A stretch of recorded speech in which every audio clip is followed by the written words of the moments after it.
Hello, everybody. So we've been talking a lot these days about debureaucracies and debureaucratization. Some people, they like to use a chainsaw for it. We have here ministries. We had the former Ministry of Public Action that said that he would debureaucratize at every floor.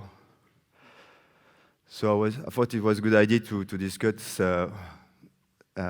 what is bureaucracy, what is the problem, and from the perspective of a 12-year journey inside the Ministry of in charge of the digital public affairs. It's a 12-year story, I think. I hope in the administration, I hope it will show some insightful, some insights, even if you work in the private sector, because public sector does not have a monopoly on bureaucracy, and this is my first takeaway. So what's the problem? You've seen probably that we had large failures at delivering projects, but we are not the only one. But we've been spending $500 million, for instance, trying to build the larger HR systems, and we failed. We didn't deliver. So maybe the names of Louvois, of Sirène, Scribe. And I'm talking about billions, so it's our money, our taxpayer money. So, but we call that tragedy of the execution, and we all know that because you are project guys, you know the waterfall kind of failures and things, you know this. But there is another tragedy I'd like to talk to you. Breaking. The tragedy of the purpose. It might have happened to you, but we discovered that doing more IT was not synonym for a better word. I've been, for instance, so there's prescription now, 20 years ago, worked for banks, and I built on time, on budget, and I was congratulated for this success. System for reporting, for assessing the financial risk of the bank. So basically, it's a 100 million euros calculator that adds up all the assets of the bank and says says green or red lights, whether the bank is at risk or the bank is not at risk. It's called Basel II, and it costed the bank hundreds of millions, which those millions, that's what you pay when you pay your credit card, you understand? And we had a financial crisis in 2008. I guess you remember. And so I called my former colleagues at the banks where we were working in and asked, hey, how was behaving the system yesterday when you went bankrupt? What was the color of the light? And of course, the color of the light was green. Oh, shit. It's a problem. You'll understand my 40 crisis. And I mean, we've been building a system to assess the financial risk of the bank, and the day before the bankruptcy, the system goes green. So it's useless. And we could agree upon the fact that instead of investing in such a system, in paying my wages, and remember, you paid for my wages for this useless system, maybe we could have hired 4 journalists and we would have been better informed, because actually the system was hacked by a bad Standard & Poor rate that felt false. And so all that system was fragile enough to not to be able to detect such a problem. This is my example. I have plenty of that. You know, here in France, we have for you French lucky guys, the guichet unique des entreprises, the universal desk for your company formalities. And it's rated 1 out of 10. You know, even impôts.gouv, even the website, the public website, they are at least rated 7. And they've been working on it for 10 years.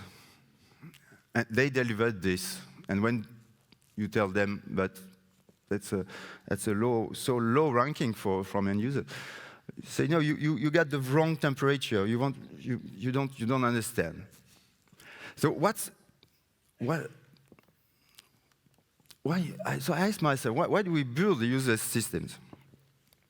What has happened? I mean, nobody is stupid in those teams. Nobody is mean. At the end, but we delivered this. And we thought that there was an opportunity with we computer scientists. When we build systems, we know that we rebuild the entire organization. If you get a conflict between two teams and you try to build a system, you'll build a system with two databases, reconciliation and things. You know that. That's Conway's law. That we reproduce in our products the scheme of the organization. If it's a silo, you will build a system with silos. And I was in that. And in those silos, we often see that there is in large organizations, there is an accountability crisis. I mean, nobody in a silo is responsible for something. We are mostly organized among features team. We have the legal department, the IT department, the communication department, production, etc.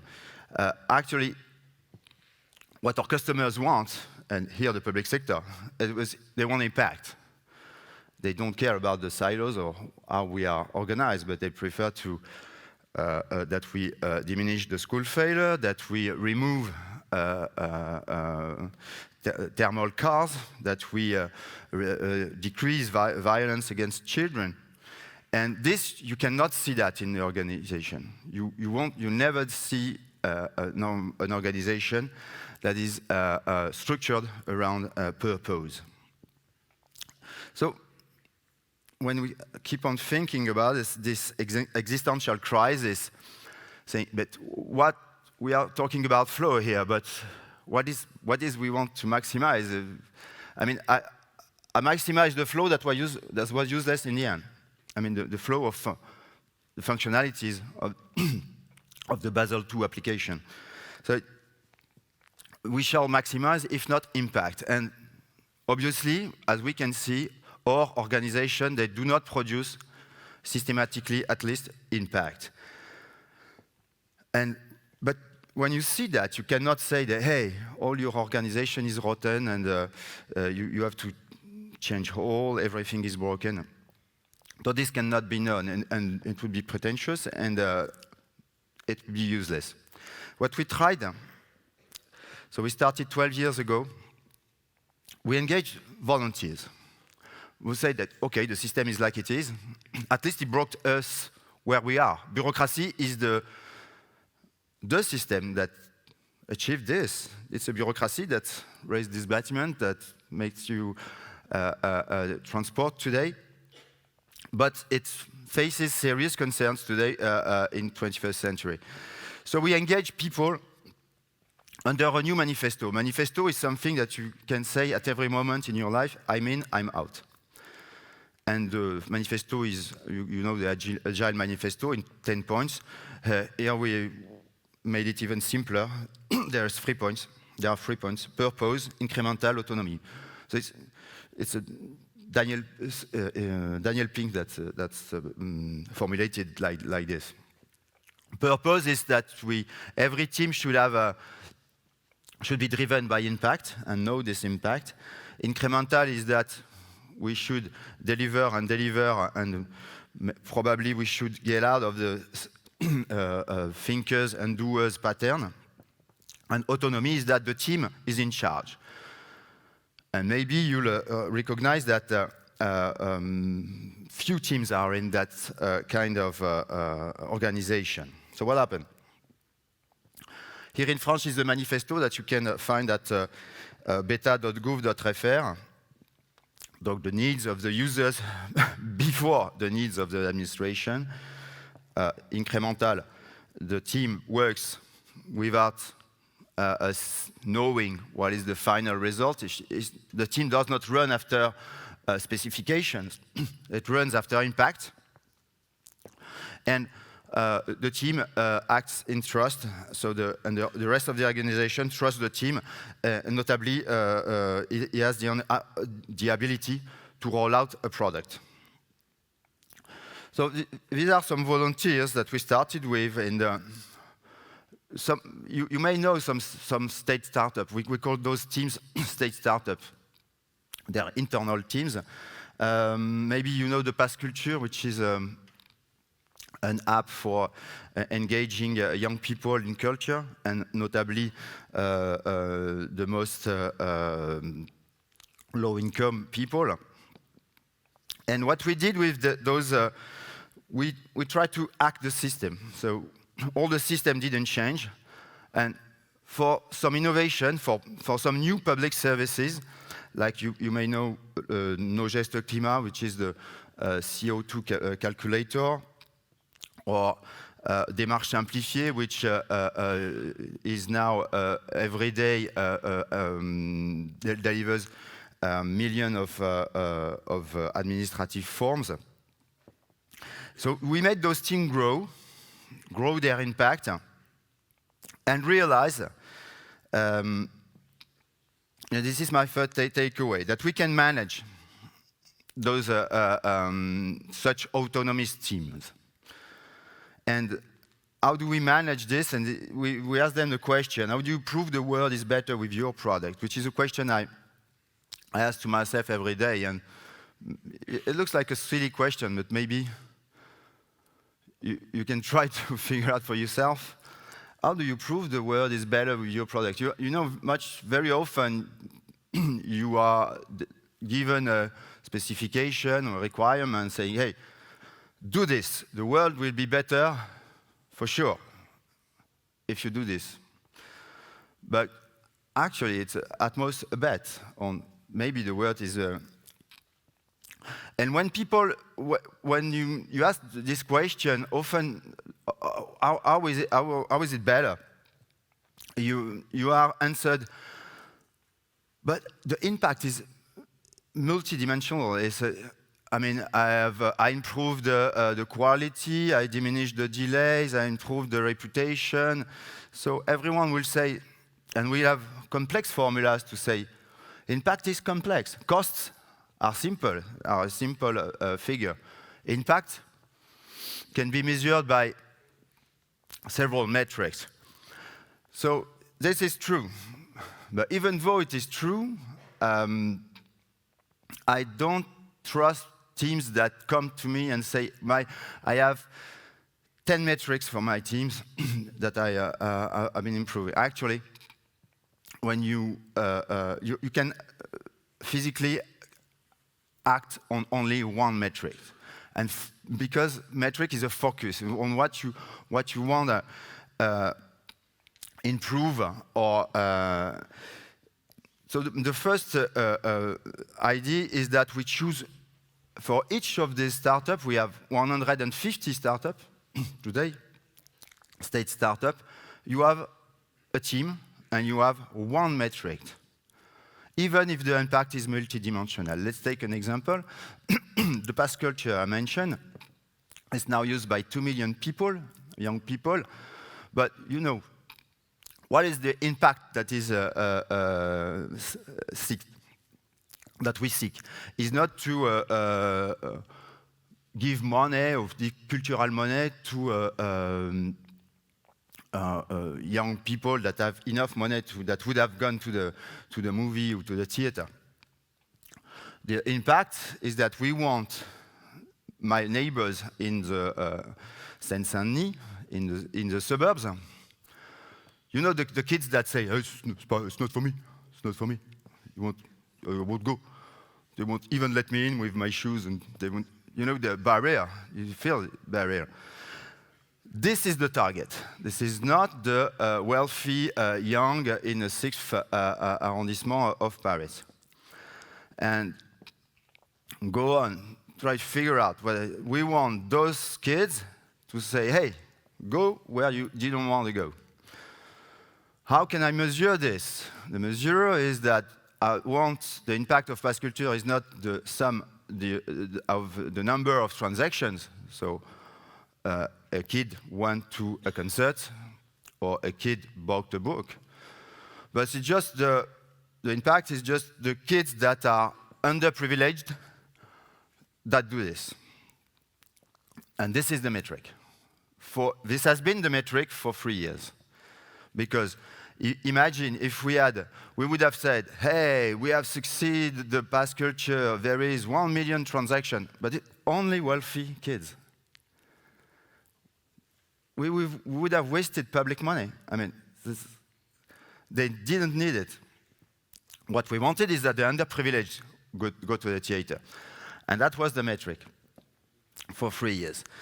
You realize, so there are many other metrics that we could have chosen, but this is the one we focused on. And this has made our management, this is the way where we started, we were 5, and now Past Culture is a 150 team. And this has been the direction that we choose, and this has helped us solve conflicts. All our conversations were on talking about this. This is impact. This is what you talk about. And maybe if you listen in your organization, we talk a lot about cost, and we talk very few about impact, about the value. And this is culture, and this is what we're going to dive deeper into the culture. So it was important, and the example that this is the thing we talk about. This is how we decide that we should do that or that. We always negotiate under this impact. We choose one. You know another law that is good art laws, that when measure becomes a target, it ceases to be a good measure. I mean, we all want our bonus. Yes. So in the end, we make it work, we make it green, so that is green. That's why so I have no solution, pre-packed solution. If there was a solution for the problem of management, but I'm just testimonying that what we do is, to avoid this effect, we change the measure. For instance, when the past culture has succeeded, it has reached 85% of the kids' population. So it was a success, and the metric that the underprivileged were using it was good. So at some point, the metric could change. And now, we're entering years where the team is tired, it costs a bit too much, and maybe the metric for 1 or 2 years will be reduced works, reduced cost. And there's no problem with that. There's no problem, because when you do that, it's just what happens in the conversations of the team. It creates a focus. And I realize that many teams lack focus. They are following, a director for a college,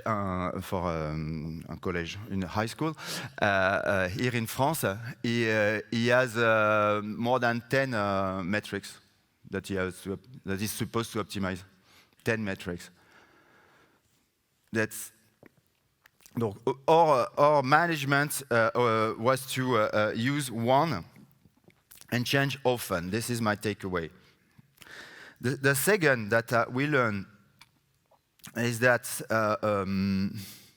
we see always the shape of this large project, or the complexity, or the terror that creates the complexity, or the difficult objectives. And we realize, and now that any ambition can be reduced to fit in a 6-month iteration. But even for non-IT things, I did local farms in 6 months. But we could also, legalize the cannabis in an experiment in a town. It's less than 6 months. Even though we think that the legalization of cannabis is a huge problem that is unsolved, that we have been discussing a lot, but nobody agrees, and we just talk about it, and we don't do something to appreciate who's right, who's wrong. And this is why maybe something that you're convinced of, but why I put it as takeaway, because it's not something that is familiar, that the people are familiar with. When we did the state startups, all the people, they say, yes, well, it's okay, you're good, it's interesting, you have successes, but this is the periphery of the system. This is not the core system. You cannot do complex things in the core. You are just sympathetic barbarians around. So you are doing things at the periphery. And this is the culture that, for the internal, where it's complex, it's got to be big. Where it's complex, it's got to be big. And we say the opposite. Where it's complex, we have to be the smallest and the fastest. It's the paradox. The more uncertainties, the faster you have to go. When we started Past Culture, we didn't know what it was. We had this order from the President of the Republic that he took the ID from Italy. From Italy, and when there was a Past Culture, that ended up as 30% fraud. So all the kids frauded. So basically, the command that we had is, hey, do the thing that ended up in a massive fraud in Italy, do it in France. That was the specification, basically. So we discovered what was the Past Culture, actually, when we asked the kids, and we understand that they wouldn't go, museums are already free, and they don't go to museums, because there's nothing new in the museum.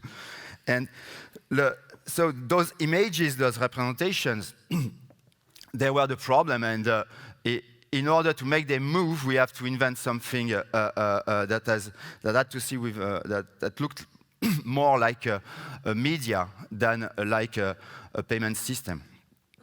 And this, we discovered it. We could not figure it out before. So, and today the system, it's 200 million kids that are using it every day. You can access any cultural offer in France. You can buy a book, a concert, a theater. And this applies also to our large legacies. But this is not the beliefs of the organization. It's not the point. As you can see, the state startup have become quite a thing. There are more than 1,500 people working in those kind of teams. The empire, the rest of the IT is roughly 500,000 people. So you have the ratio. So what we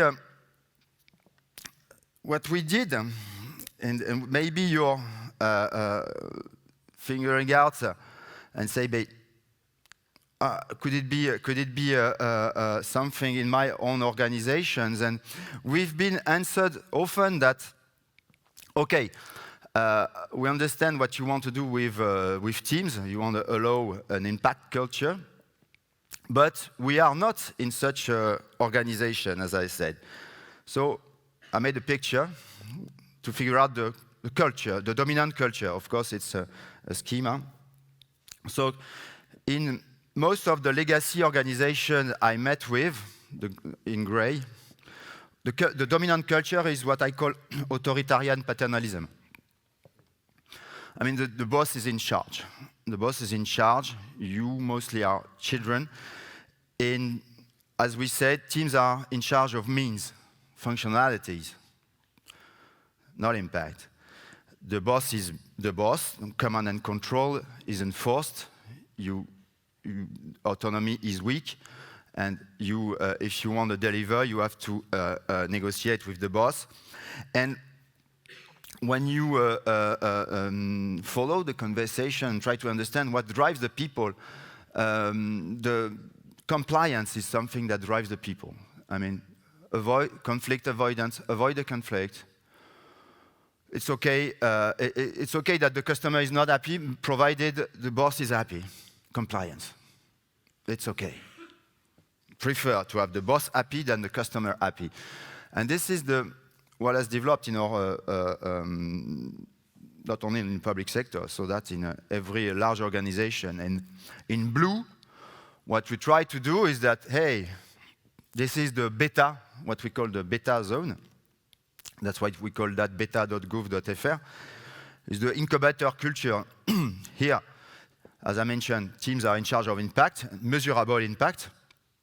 They are given autonomy. So autonomy, the result is that you control them, but after you leave them. And they are driven by impact. So you have two cultures here.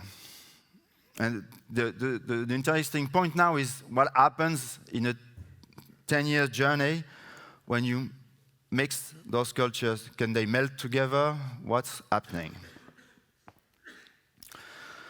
Though, let's call them the barbarians and the empire.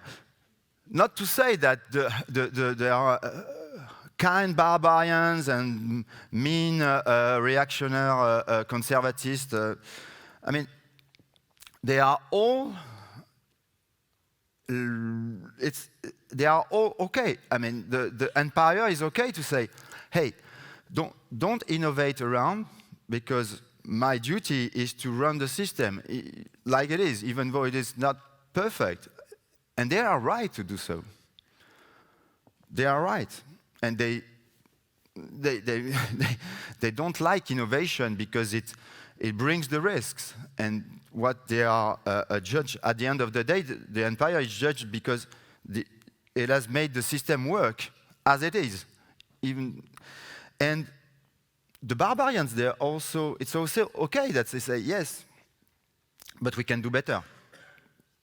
But it makes a conflict between them. And as I mentioned, we try to, we did incubator. We have a central incubator. We have another 10 other incubators in the ministry, that all those 1,000 and a half people. So they have been working besides the empire, and it doesn't change the way the empire works. I mean, it worsens the relationship between we, them. It makes this. So jealousy, violence, and because they're doing differently. So we had the tension between. And when the startups were big, like in Pôle emploi, for instance, we have large and successful startups. We say, hey, okay, now it's a 8-people team in the incubator.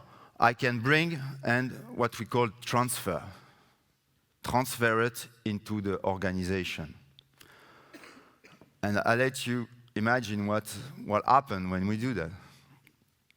Is that you have a bunch of 8 people, and here you have a bunch of 1,000 people, and with a deep cultural difference.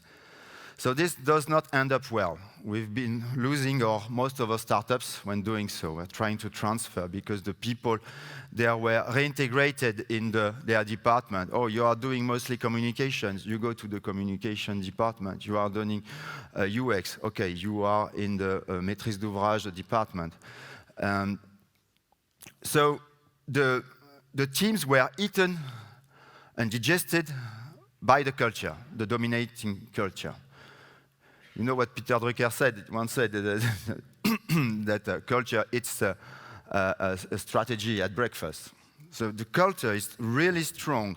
So this has not proven to work, and we lost a lot of people. And We saved some startups by creating independent organization. The Pass Culture is one of them. The JIP Inclusion for the unprivileged workers. We have several of them. And because it was so hard to go back to the organization and say, hey, look, it can give you inspiration, it can change. This does not work this way. Violence and destruction.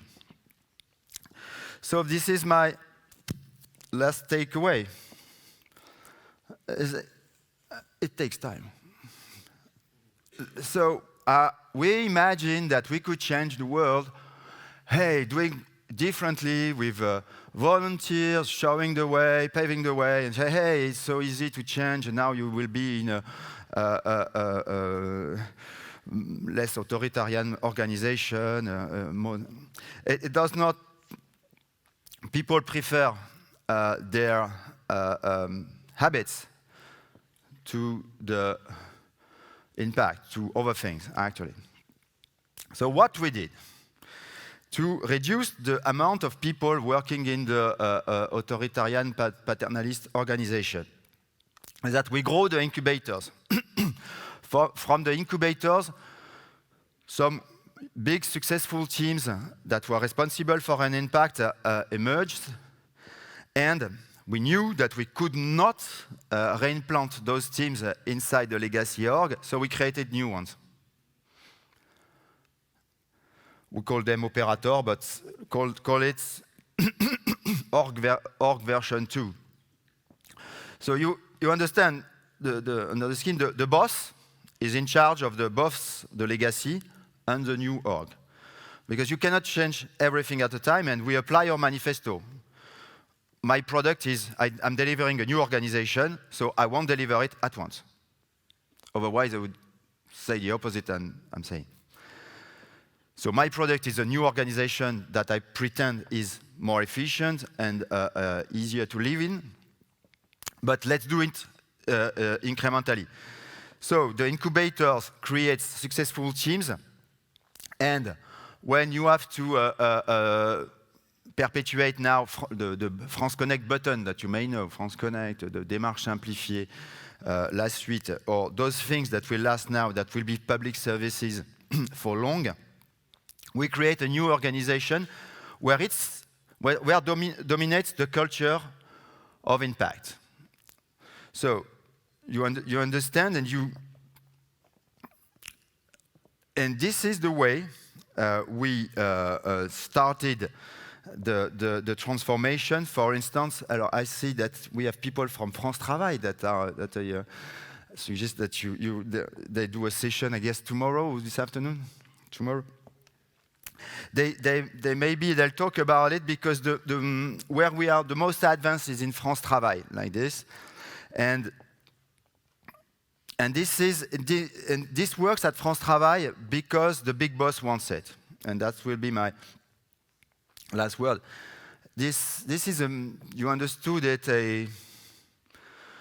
Nobody. It's more comfortable to remain in the statu quo, and most people, most leaders, will remain in the statu quo.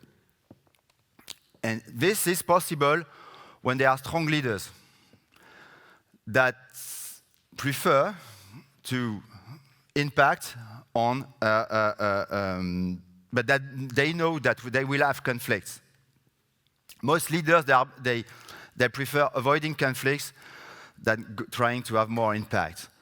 And this has proven to work only where leaders, there is such leaders. That's why the transformation I've been describing here has not happened everywhere all at once, and don't expect it to happen all at once. It can only happen where leaders are okay with that. And I will sum up this into what I've learned is always ask yourself purpose. How is the world better because of us? And this, I am sure this is not the conversations that you have in your teams, and just doing so is change the world, actually. We talk about this, how, and often the answer is uncomfortable. That's why I changed several times a job, because I realized that, no, I'm not providing any impact. There is always a path to break down a complex problem not into parts, but into a 6-month beta from which we can iterate.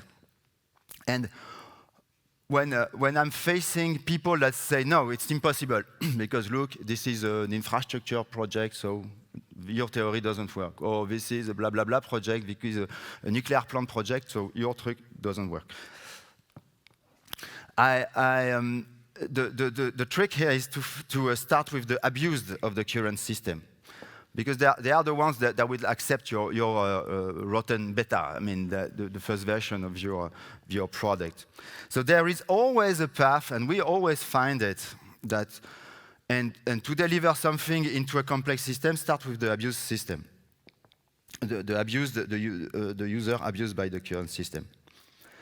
And last but not least, let's take the manager point of view. It's okay, and it is part of your manifesto to talk about autonomy of teams, and you want autonomy, we all want, because we think that we deserve autonomy. We are responsible people, and most of us are. But why is that we are taken for children most of the time? Think in the mindset of the boss. The boss, he feels responsible. He or she feels responsible. And driving by purpose rather than by means is a kind of vertiginous. Because the reflex is to control, is to be sure that, and so what we, and I'll leave you with the Saint-Exupéry quote, si tu veux fabriquer un bateau, n'appelle pas tes hommes pour délivrer les tâches ou collecter du bois, mais enseigne-leur plutôt la beauté et l'immensité de la mer. But it's not that easy. And it is often the root cause of all our problems, is that how do I live myself as the boss? I used to be a paternalist boss, somebody that thinks he's a hero of the situation.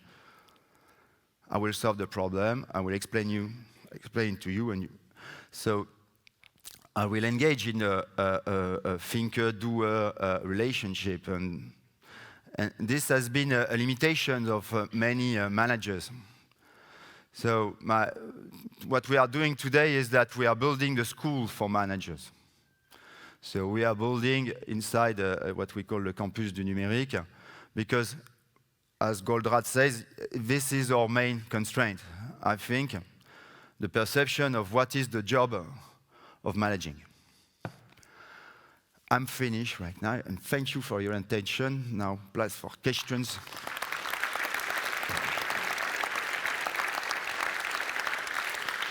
Do we have time for questions? Any questions?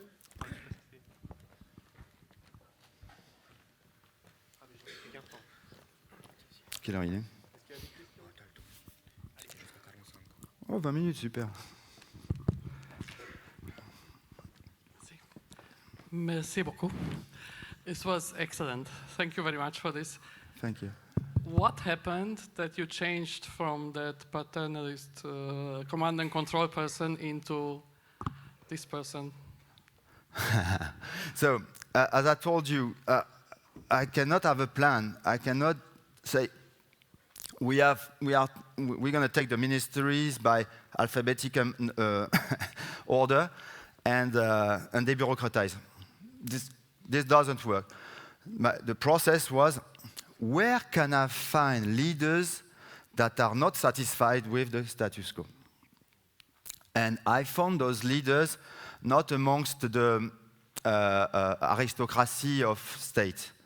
like we call grand corps. You know, to be the boss in the state, you need to have a good scholarship, and there are basically 2 schools to get there. So most of the managers are basically, in the public sector, are good pupils. Really good pupils. they had and none of them is, very few of them are concerned with that. So it's useless to talk and to, I'm doing very little conferences, for instance. I'm not advocating. Because it's so personal that you have to meet with those leaders and see if do you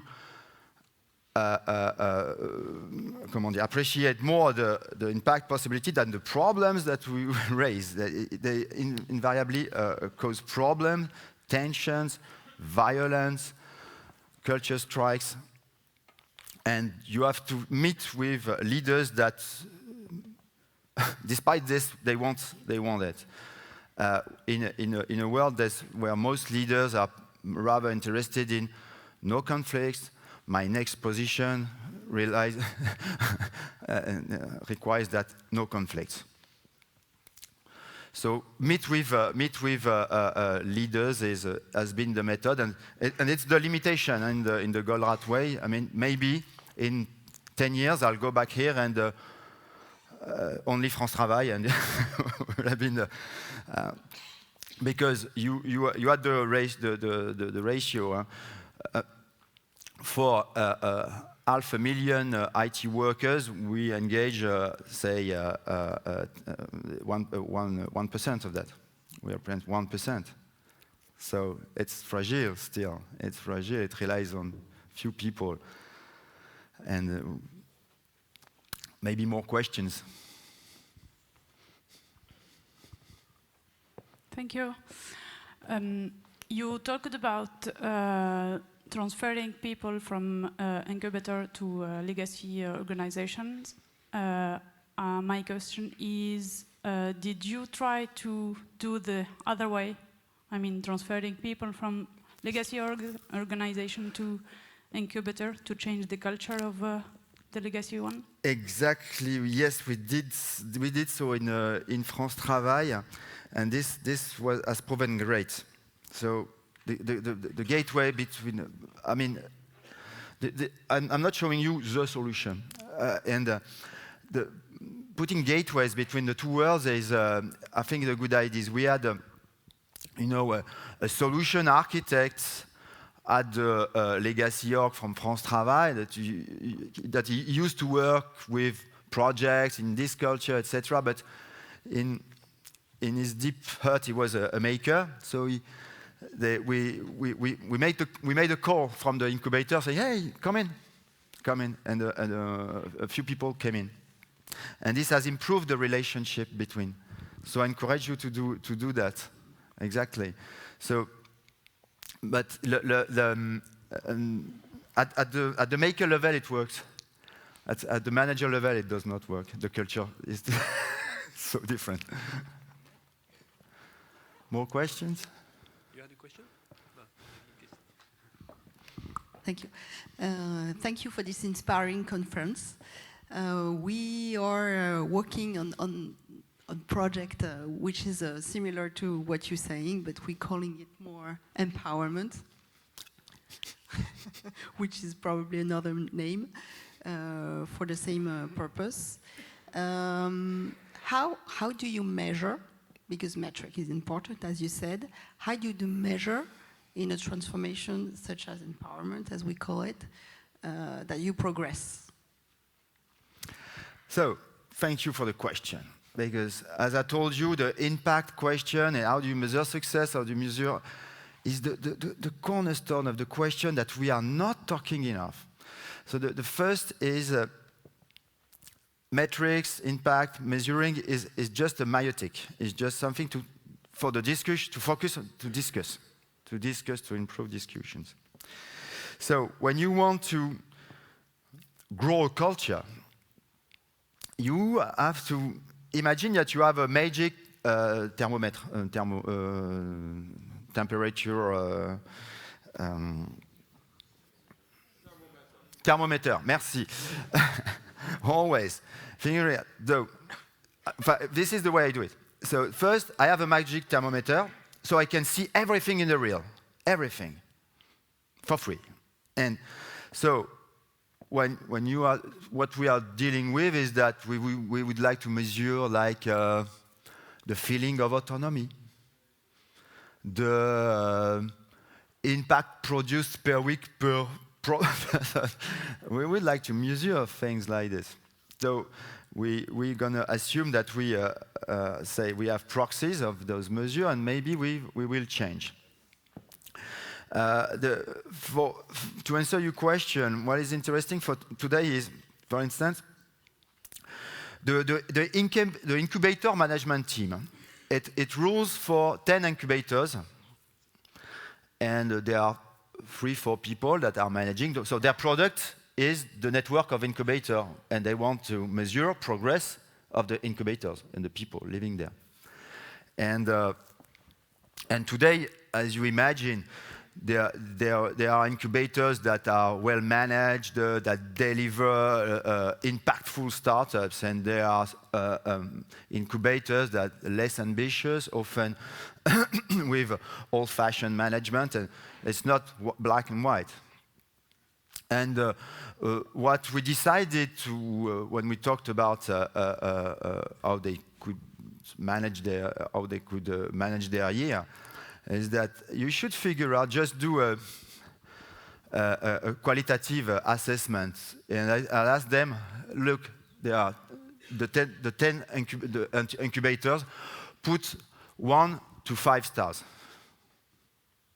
From what you think, from what you have seen, and when you disagree, discuss. And this is the better measurement, because we have discussed of what why have I rated 3 stars the incubator of the Ministry of Agriculture, and I rated 1 star the incubator of the Minister of Interior? This could be interesting. We don't have time to discuss this, but this is interesting.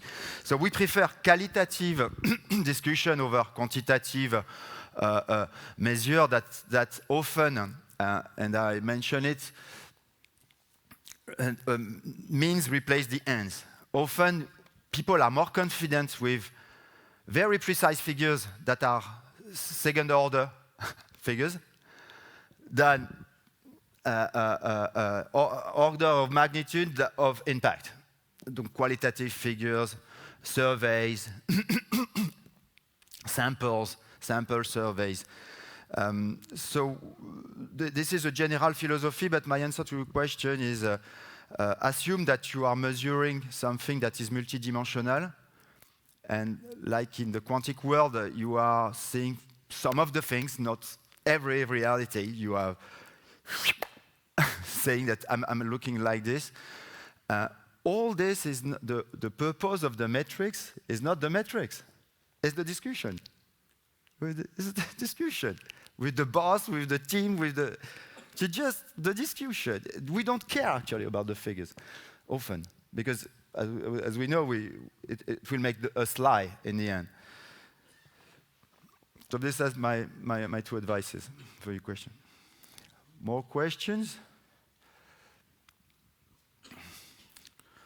So, okay, so. Bonjour, merci pour la question, pour la présentation, c'était Merci top. pour la question. Tout à l'heure, on a parlé de transfert juste ici, mais est-ce que vous avez essayé de transférer uniquement le produit? So the question is, did you transfer the team, or did you try to transfer only the product? Yeah, we did everything. Though when you transfer the product, it's even worse.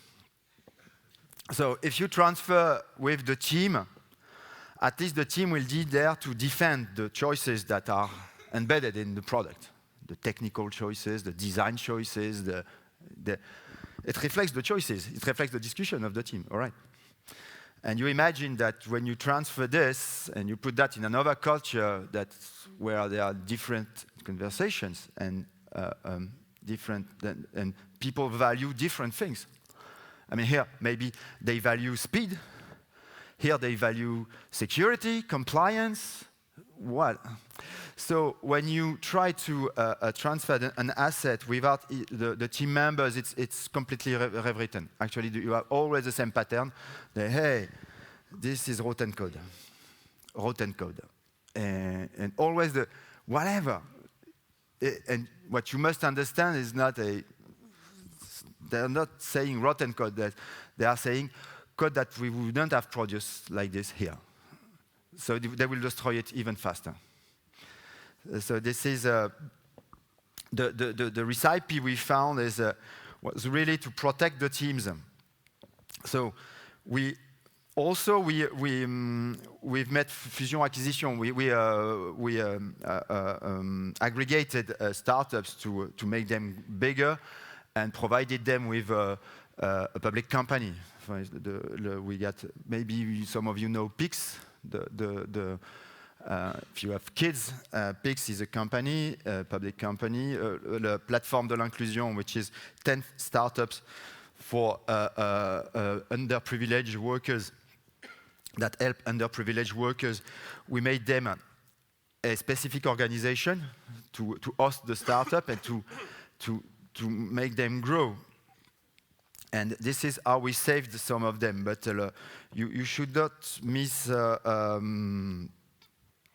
misevaluate the difference in the culture. And again, be very benevolent. I used to be angry.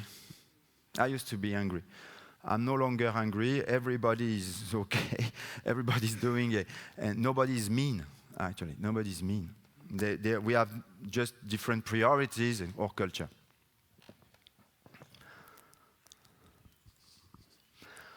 I think I will let you. We have one last question. The last one? Yes, maybe. We have a mic.